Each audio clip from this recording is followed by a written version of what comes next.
Selamat siang Bapak dosen dan teman-teman semua. Nama saya Bedinardus Valensti. Pada video ini saya akan menjelaskan materi sistem informasi manajemen. Dan pada kesempatan ini saya akan menjelaskannya berdasarkan materi yang telah saya rangkumkan mulai dari pokok pembahasan yang pertama sampai dengan yang ke-6. Pokok pembahasan yang pertama yaitu berkaitan dengan konsep dasar sistem informasi manajemen. Yang pertama, sistem.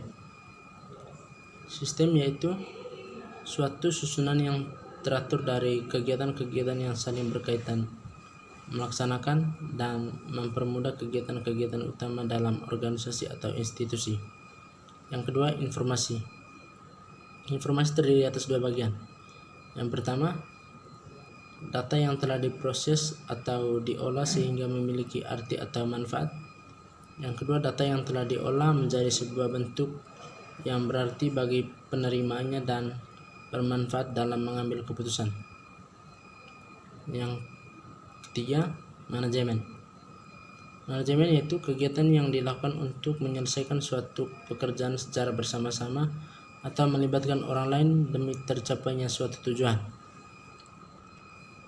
Yang berikut definisi sistem informasi manajemen. Sistem informasi manajemen atau SIM didefinisikan sebagai suatu sistem berbasis komputer yang menyediakan informasi bagi beberapa pemakai dengan kebutuhan yang serupa. Informasi tersebut tersedia dalam bentuk laporan periodik, laporan khusus, atau output dari simulasi matematika. Yang berikut fungsi informasi. Fungsi informasi terdiri atas tiga bagian. Yang pertama, untuk meningkatkan pengetahuan bagi pemakai. Yang kedua, untuk mengurangi ketidakpastian dalam proses pengambilan keputusan pemakai. Yang ketiga,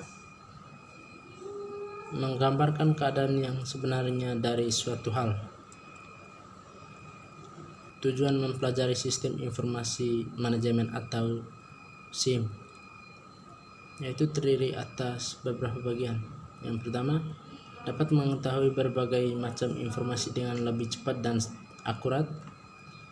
Yang kedua, menambahkan pengetahuan kita terkait dengan teknologi informasi. Yang keempat, mempermudah kita dalam manajemen berbagai hal. Yang kelima, menambah pengalaman kita dalam memahami bagaimana pentingnya informasi yang sistem baik dalam manajemen maupun hal lainnya. Yang keenam, kita dapat memperoleh kemudahan dalam menangkap informasi. Yang ketujuh, mempermudah dalam memanajemen berbagai hal. Kemudian masuk pada materi yang kedua, yaitu tentang sistem informasi manajemen. Yang pertama, komponen-komponen sistem informasi manajemen, yaitu ada hardware. Hardware adalah suatu yang digambarkan sebagai mesin, alat, dan peralatan yang berkaitan dengan pengelolaan data. Hardware digunakan untuk menunjukkan fungsi penyimpan data, input data, perhitungan, penyimpanan, dan menampilkan output. Yang berikut software. Software yaitu sejumlah instruksi untuk mengendalikan operasi dari sistem komputer untuk memprosesan, digunakan untuk mengelola sumber daya komputer. Kemudian tanpa software, hardware komputer tidak dapat menjalankan fungsinya. Yang berikut fungsi software. Yang pertama, mengelola sumber daya komputer.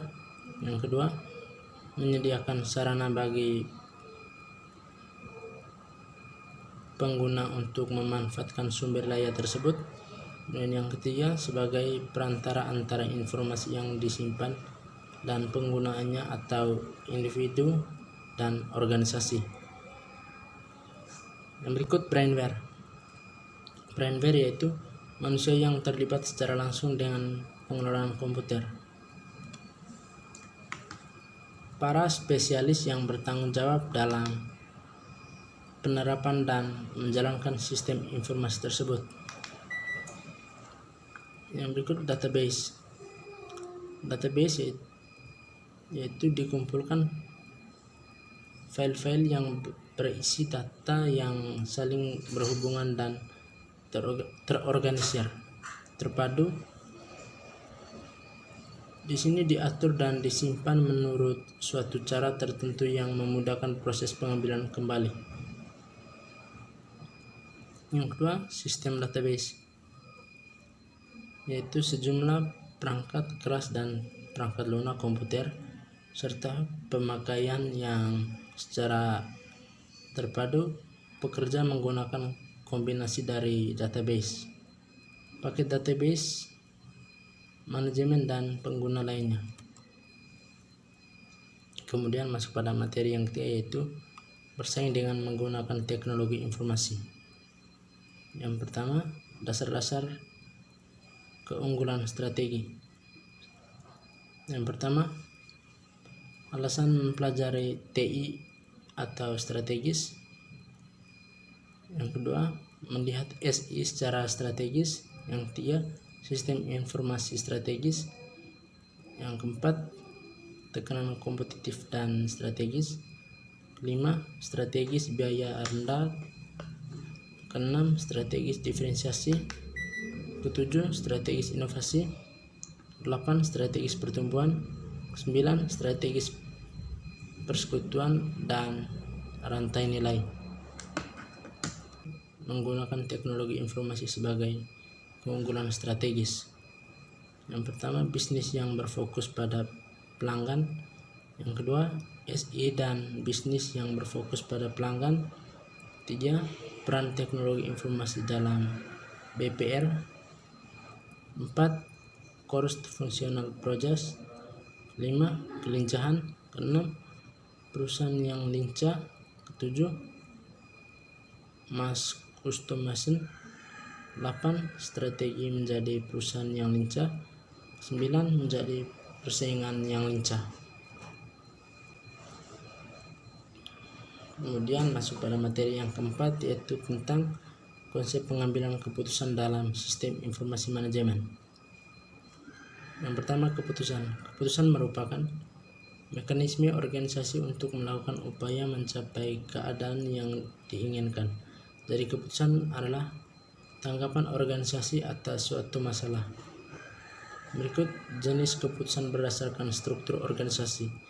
Yang pertama, keputusan administratif. Kedua, keputusan eksekutif. Ketiga, keputusan operasional.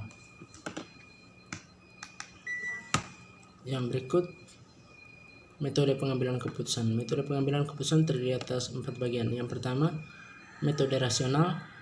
Kedua, metode tawar-menawar. Ketiga, metode agregatif. Yang keempat, metode keranjang sampah. Yang berikut sistem informasi manajemen dan pengambilan keputusan. Itu terdiri atas 3 bagian. Yang pertama, keputusan terprogram, yaitu keputusan yang sifatnya berulang-ulang dan rutin sehingga dapat diprogram. Kemudian keputusan semi program, yaitu keputusan yang sifatnya sebagian dapat diprogram sehingga masih memerlukan pertimbangan-pertimbangan. Keputusan ini biasanya membutuhkan analisis dan perhitungan terciptanya karena sifatnya rumit. Yang ketiga, keputusan tidak terprogram, yaitu keputusan yang sifatnya tidak selalu terjadi dan tidak berulang-ulang. Keputusan ini banyak dilakukan oleh manajemen tingkat atas. Kemudian masuk pada materi yang kelima, yaitu tentang konsep dan peranan database dalam sistem informasi manajemen. Yang pertama, database. Database merupakan kumpulan informasi yang disimpan di dalam komputer secara sistematik sehingga dapat diperiksa menggunakan suatu program komputer untuk memperoleh informasi dari basis data tersebut. Yang kedua, konsep dasar dari database, yaitu merupakan kumpulan dari catatan-catatan atau potongan dari pengetahuan. Yang ketiga, tujuan database. Tujuan database terdiri atas 5 bagian. Yang pertama, membuat agar user mudah mendapatkan data. Kedua, menyediakan tempat penyimpan data yang relevan. Ketiga, menghapus data yang berlebihan. Keempat, melindungi data dari kerusakan fisik. Kelima, memungkinkan perkembangan lebih lanjut di dalam sistem database. Berikut manfaat database. Manfaat database terdiri atas 4 bagian. Yang pertama, sebagai komponen utama dalam sistem informasi karena merupakan dasar dalam menyediakan informasi. Kedua, menentukan kualitas informasi, yaitu cepat, akurat, dan relevan. Yang ketiga, mengatasi kerangkapan data. Keempat, menghindari terjadinya inkonsistensi data. Kemudian yang berikut, ciri-ciri database. Ciri-ciri database terdiri atas 3 bagian. Yang pertama, sistem yang dapat menyimpan data ke dalam floppy disk atau hard disk. Yang kedua, sistem yang mengatur pengelolaan data untuk ditambah, diubah, atau dihapus dengan mudah dan terkontrol. Dan yang ketiga, data tersimpan dari program. Lalu yang berikut, keuntungan database. Keuntungan database terdiri atas 5 bagian. Yang pertama,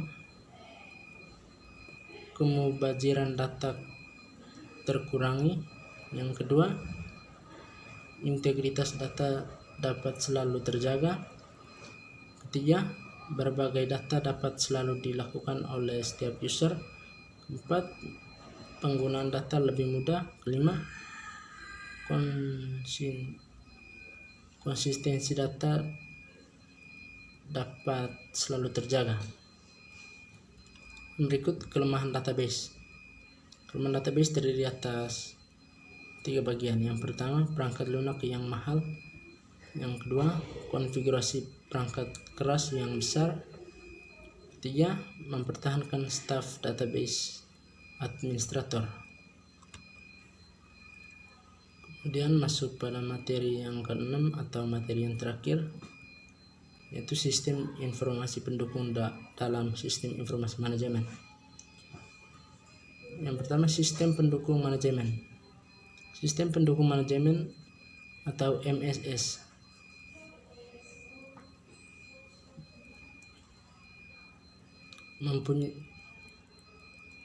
manajemen super system mempunyai banyak jenis, di antaranya TPS atau Transaction Processing System.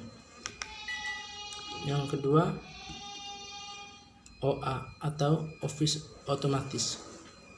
Berikut DSS, Design Super System.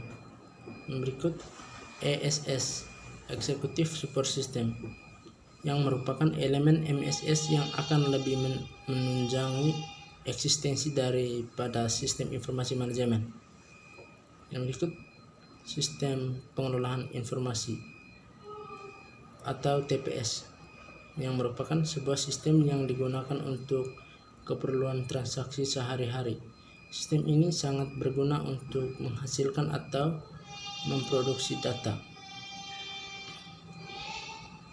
Yang berikut, otomasi perkantoran atau AO, Office Automation System atau AOS, memiliki 3 tujuan yang harus diraih, yaitu yang pertama, penggabungan dan penerapan teknologi.